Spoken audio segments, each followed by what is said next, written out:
வள்ளலாக திகழ்பவன் யார்? சம்பத்குமாரன் செல்லப்பிள்ளை, பாஷ்யக்காருடைய செல்லப்பிள்ளை, ஸ்ரீபாஷ்யக்காரராம் ஸ்ரீ ராமானுஜருடைய செல்லப்பிள்ளை. ஆகையால் தான் ராமானுஜர் இந்த திருத்தலத்தை விட்டு கிளம்பும் சமயத்தில், இது பின்பொருகால் சம்பவிக்கப் போகிறது, ஏறத்தாழ 12 ஆண்டுகள் இங்கே ராமானுஜர் வாசம் செய்ததாக நாம் குரு பரம்பரை மூலமாக அறிகிறோம். அதன் பிறகு ராமானுஜர் கிளம்பும் பொழுது செல்லப்பிள்ளையை கிணற்றடி பிள்ளையாக பார்த்துக் கொள்ளுங்கள் என்று சாதித்தாராம். ஆம், ஒரு கிணற்றடியில் குழந்தையானது விளையாடிக் கொண்டிருந்தது என்றால் தாயாரோ தந்தையாரோ மற்றவர்களோ எப்படி அந்த குழந்தையை கண்ணும் கருத்தமாக பார்த்துக் கொண்டிருப்பார்களோ அதுபோல ராமானுஜர் தன் செல்லப்பிள்ளையை பார்த்துக் கொள்ள வேண்டும் என்று அருளி செய்தாராம். இதையெல்லாம் நாம் சத்தியம், இதெல்லாம் சரித்திரங்கள், உண்மை சரித்திரம், வரலாற்று பேருண்மைகள். இந்த வரலாற்றின் நிகழ்வுகளை எல்லாம் நாம் நன்கு அறிந்திருக்க வேண்டும். ஒரு பூரிப்பு, ஒரு ஆனந்தம், ஒரு ஆச்சரியம், ஒரு அனுபவமானது நமக்கு ஏற்படும். ஏனென்றால் ராமானுஜருடைய வரலாறு என்பது நமக்கு கிடைத்திருக்கக்கூடிய பெரும் பொக்கிஷம், பெரும் வாழ்க்கை. அதுவும் ராமானுஜருடைய 1000வது திருநட்சத்திர கொண்டாட்டங்கள் நடைபெறும் சமயத்தில் நாம் இருந்து கொண்டு இதனையெல்லாம் பங்கெடுத்துக் கொள்கிறோமே. அன்றைய தினத்தில் அன்று நான் பிறந்திலேன், பிறந்த பின் மறந்திலேன் என்றார் ஆழ்வார்.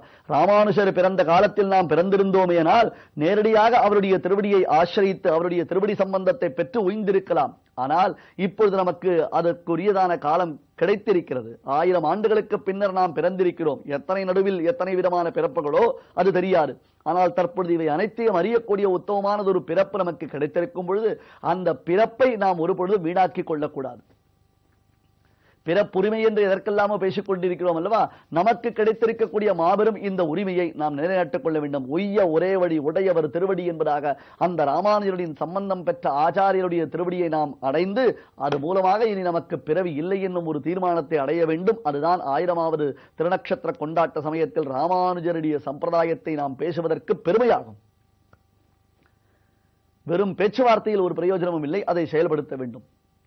தற்பொழுது தனக்கு ஏற்பட்டதான சொப்பனத்தின் மூலமாக தனக்கு கல்யாணி புஷ்கரணி கரையில் பெருமானுடையதான சாநித்தியம் அமைந்திருக்கிறது. அந்த இடத்திற்கு செல்ல வேண்டும். ஆனால் முழுவதும் காடு சூழ்ந்திருக்கிறது. அந்த இடம் முழுவதும் மலையினால் சூழப்பட்டதான இடம். இப்பொழுதும் அதை சென்றோமேனால் மேலக்கோட்டை என்பதாகத்தானே பேர். எது சைலம்? சைலம் என்றால் பர்வதம். எல்லா இடங்களிலும் பர்வதங்கள் நிறைந்திருக்கிறது. இதில் எந்த பர்வதத்திற்கு அடியில் கல்யாண புஷ்கரணி? அந்த இடத்திற்கு எப்படி செல்வது? இவ்வளவு தூரம் வழிகாட்டின எம்பெருமான், இவ்வளவு தூரம் அழைத்து வாழ்வித்து அனுகிரகம் செய்ததான பரமாத்மா நமக்கு அனுகிரகம் செய்ய மாட்டானா என்பதாக அந்த அரசன் விஷ்ணுவர்தனனை அழைத்துக் கொண்டு சுவாமி ராமானுஜர் புறப்பட்டார். தொண்டனூர் என்னும் க்ஷேத்திரத்தில் இருந்து அவர்கள் புறப்பட்டார்கள். புறப்பட்டு வந்து சேர்ந்தார்கள். அந்த இடம் வேத புஷ்கரணி. இன்றும் திருநாராயணபுரத்தில் நாம் பெருமானை சேவித்து விட்டு இப்படியே வந்து விடுகிறோம். அதற்கு பின்புறத்தில் செல்ல வேண்டும். அங்கே ஒரு அற்புதமானதொரு வனம். இன்றும் அந்த வனம் ராமானுஜர் காலத்தில் எப்படி இருந்ததோ அதே போன்றதொரு வனம் அமைந்திருக்கிறது. அதற்கு இன்னும் சற்றே மேற்புறத்தில் நாம் சென்றோமையினால் ராமபாண தீர்த்தம் என்பதாக ஒரு தீர்த்த விசேஷத்தை நாம் சேவிக்கலாம். அதாவது பெருமானும் பிராட்டியும் ராமனும் சீதையும் லக்ஷ்மணனும் வனவாசம் வந்த சமயத்தில் இங்கே அவர்களுக்கு தீர்த்தம் தாகமெடுக்க ராமன் தன்னுடைய அம்பினாலே பூமியை தொலைத்து அதிலிருந்து பிரவகித்த தீர்த்தம் என்பதாக ராமபாண தீர்த்தம் என்கிறார்கள். ராமன் சீதை லக்ஷ்மணன் முதலானவர்கள் வனவாசம் வந்த சமயத்தில் இங்கே எல்லாம் அவர்கள் சஞ்சரித்திருக்கிறார்கள். ஏனென்றால் இந்த வழியாகத்தான் கிஷ்கிந்தைக்கு செல்ல வேண்டும். அந்த காலத்தில் இருந்த கிஷ்கிந்தை என்னும் நகரம் இந்த காலத்தில் நாம் இப்பொழுது பார்க்கக்கூடியதான ஹம்பி என்பதாக அந்த மலை தொடர்ச்சி, திருவேங்கடமாமலை, அகோபில கஷேத்திரம், ஸ்ரீசைலம், ஹம்பி முதலானவைகள் அனைத்தும் கிஷ்கிந்தையாகத்தான் இருந்திருக்கின்றன என்று ஆய்வாளர்களும் சொல்லுகிறார்கள். புராணங்களிலும் இதற்கு உரிய தக்க சான்றுகள் அமைந்திருக்கின்றன. ஆகையால் ராமன் சீதை லக்ஷ்மணன் முதலானவர்கள் இந்த வழியாக பிரயாணம் செய்வதற்கு பல புராணங்களில் இருந்து பெரியோர்கள் மேற்கோள்களை காட்டுகிறார்கள். அந்த மேல்மலையில் ஒரு புறத்தில் ஒரு இடத்தில் ராமன் வந்து சென்று அங்கே தீர்த்தமளித்ததான தீர்த்தத்தை உண்டாக்கின ஒரு இடம் இருக்கிறது. அதற்கு சற்று கீழே நாம் வந்தோமேயானால் திருப்பரியட்டப்பாறை என்னும் ஒரு இடம். அன்பர்களே, இப்பொழுது சொல்லும் இந்த விஷயத்தை நன்கு கவனித்துக் கொள்ளுங்கள். ஏனென்றால் நாம் ராமானுஜருடைய வைபவத்தை, ராமானுஜருடைய வாழ்க்கையை தெள்ளத் தெளிவாக அறிந்து கொண்டிருக்கிறோம். இந்த சமயத்தில் மாறான சில விஷயங்களை எல்லாம் நாம் புறந்தள்ளிவிட்டு நம் பூர்வாச்சாரியர்கள் எதை உபதேசித்திருக்கிறார்களோ அந்த வழியில் தான் நடக்க வேண்டும். அதற்கு இது ஒரு சமயம். தற்பொழுது அடியேன் சொல்லக்கூடிய விஷயத்தை கவனித்து பார்த்துக் கொள்ளுங்கள். அதாவது இங்கே வேத புஷ்கரணி தொண்டனூரிலிருந்து ராமானுஜர் திருநாராயணனை தேடி வருகிறார். தனக்கு திருமண்காப்பு கிடைக்கும் இடத்தை தேடி வருகிறார். ஒரு புஷ்கரணியின் கரையில் புற்றில் தான் மறைந்திருப்பதாக பெருமான் அருளி செய்திருக்கிறான். எல்லா புறமும் மலைகள் சூழ்ந்திருக்கின்றன. ஆங்காங்கு சில புஷ்கரணிகள் அமைந்திருக்கின்றன. இதில் எந்த புஷ்கரணி கல்யாணி புஷ்கரணி? இது தெரியார் அல்லவா? ராமானுஜர் இங்கே வந்தார். இங்கே வேத புஷ்கரணி என்னும் ஒரு புஷ்கரணி இன்றும் சென்று சேவிக்கலாம். அதாவது திருநாராயணனுடைய சன்னிதானத்திற்கு மேல்புறத்தில் செல்ல வேண்டும். தவறாக நினைக்காதீர்கள். இருந்தாலும் புரிந்து கொள்வதற்காக சொல்லுகிறேன். மறுபடியும் தவறாக நினைக்காதீர்கள், புரிந்து கொள்வதற்காக சொல்லுகிறேன். இந்த வேத புஷ்கரணிக்கு செல்லும் மார்க்கம் எங்கே இருக்கிறது தெரியுமா? உங்கள் எல்லோருக்கும் தெரிந்த ஒரு இடம். அதாவது தற்காலத்தில் அடிக்கடி சினிமா படப்பிடிப்புகள் நடக்கக்கூடிய 2 பெரும் கம்பங்களை நாம் பார்த்திருக்கலாம். எத்தனையோ பாடல் காட்சிகள், சண்டை காட்சிகள், தொலைக்காட்சி படப்பிடிப்புகள் இங்கே தொடர்ந்து நடைபெற்று வருகின்றன. அந்த 2 கோபுரம் கட்ட வேண்டிய இடத்தில் கோபுரத்திற்கு பதிலாக அஸ்திவாரம் அடிக்கல் நாட்டப்பட்டு 2 பெரும் ஸ்தூபிகள், 2 தூண்கள் இன்றளவும் நின்றிருக்கின்றன. அதற்கு நாம் மேலே மேற்புறமாக சென்றோமையானால் அமைதியான சூழலில் இந்த வேத புஷ்கரணியை காணலாம். பெருமானை சேவிக்க செல்லும் பொழுது சுற்றுலா தலங்களுக்கு போவதாகத்தானே எண்ணிக்கொண்டிருக்கிறோம்.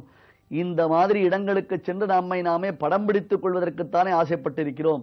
ஆனால் உண்மையில் இந்த இடம், அதற்கு மேல்புறத்தில் வேத புஷ்கரணி என்னும் புண்ணிய புஷ்கரணி அமைந்திருக்கிறது. திருநாராயணபுரத்தில் அஷ்ட தீர்த்தங்கள் மகிமை வாய்ந்தவைகள்.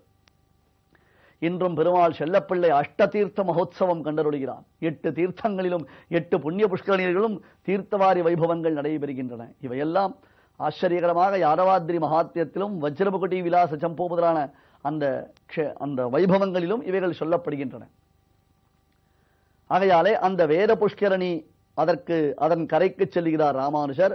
வேத புஷ்கரணியின் கரையில் திருப்பரியட்டப்பாறை என்பதாக ஒரு சிலா, ஒரு பாறை அமைந்திருக்கிறது.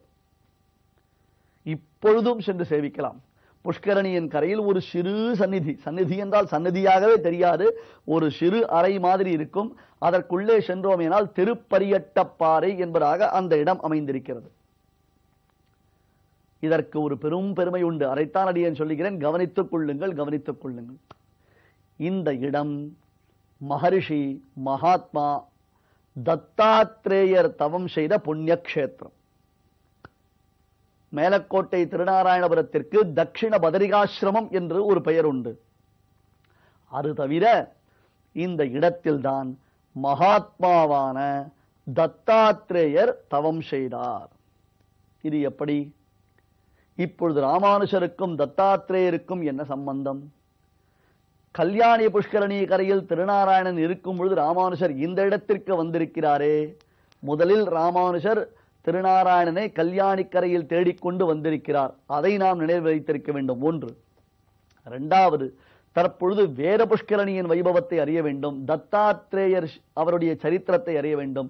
அந்த திருப்பரியட்ட பாறையினுடைய மகிமைதனை நாம் அறிய வேண்டும். தத்தாத்ரேயன் என்றால் யார்? தத்த ஆத்ரேயன் என்றால் என்ன பொருள்? தற்காலத்தில் சில படங்கள் வெளியிடப்பட்டுள்ளன. அந்த தத்தாத்ரேயருடைய வழியில் வந்த பல சம்பிரதாயங்களும் விளங்குகின்றன. ஆனால் அடியேன் சொல்வது முழுக்க முழுக்க ஸ்ரீவைஷ்ணவ சம்பிரதாயத்தில் நம்முடைய ஸ்ரீவைஷ்ணவ ஆச்சாரியர்கள் எந்த வழியில் காண்பித்திருக்கிறார்களோ அந்த வழியை சொல்லுகிறேன். அத்திரி அனசூயாதேவி என்பவர்கள் முதுபெரும் முனி தம்பதிகள், தபோதனர்கள். அத்திரி தேவிக்கும் அத்திரி மகர்ஷிக்கும் பிரபாவங்கள் அதிகம் உண்டு. ஒரு கால விசேஷத்தில் உலகத்தில் சந்திரனே இல்லாத பொழுது அத்திரி மகரிஷி தான் சந்திரனாக இருந்து உலகத்திற்கு ஒளி கொடுத்தார். ஒரு கால விசேஷத்தில் 12 ஆண்டுகள் உலகத்தில் மழையே இல்லாமல் மக்கள் எல்லோரும் பசியாலும் பஞ்சத்தினாலையும் தாகத்தினாலையும் தவித்த பொழுது அனசூயாதேவி, அத்திரி மகரிஷியினுடைய மனைவி அனசூயாதேவி தன்னுடைய தபோ வலிமையினாலே மந்தாகினி என்னும் நதியாக பிரவகித்து அவள் உலகத்தவர்களின் தாபத்தை நீக்கினாள். இன்றும் அனசூயாதேவியினுடையதான தபோ பிரவாகத்தினாலே அந்த மந்தாகினி நதி பிரவகித்துக் கொண்டு தான் இருக்கிறது. அத்ரி அனசூயா என்னும் தம்பதியர் ராமானுஜ சரித்திரத்தில் தற்பொழுது தொண்டனூரிலிருந்து திருநாராயணனை தேடிக்கொண்டு திருமண்காப்பை தேடிக்கொண்டு ராமானுஜர் விஷ்ணுவர்தனுடன் வருகிறார். வேத புஷ்கரணி கரையில் ராமானுஜர் இங்கே இளைப்பாறிக் கொண்டிருக்கிறார். இந்த இடத்தில் நாம் இந்த புஷ்கரணியின் மகிமையை பார்க்க போகிறோம். ராமானுஜர் சரித்திரத்தை விட்டு நாம் வெளியேறவில்லை, இருந்தாலும் இதை நாம் நன்கு கவனித்து பார்த்து கொள்ள வேண்டும். அத்ரி மகர்ஷியும் தபோதனர், அவருடைய மனைவியான அனசூயா தேவியும் நன்கு தவ வலிமை பெற்றவர்கள். இவர்கள் இருவரும் வயதான தம்பதியர். இந்த தம்பதியருக்கு மற்றும் ஒரு பெருமை உண்டு. என்ன பெருமை என்றால், ராமனுக்கும் சீதைக்கும் ஆசீர்வாதம் பண்ண பெருமை உண்டு. அதையும் பார்க்கலாம். ஓர் முக்கிய அறிவிப்பு. மார்ச் 25ஆம் தேதி முதற்கொண்டு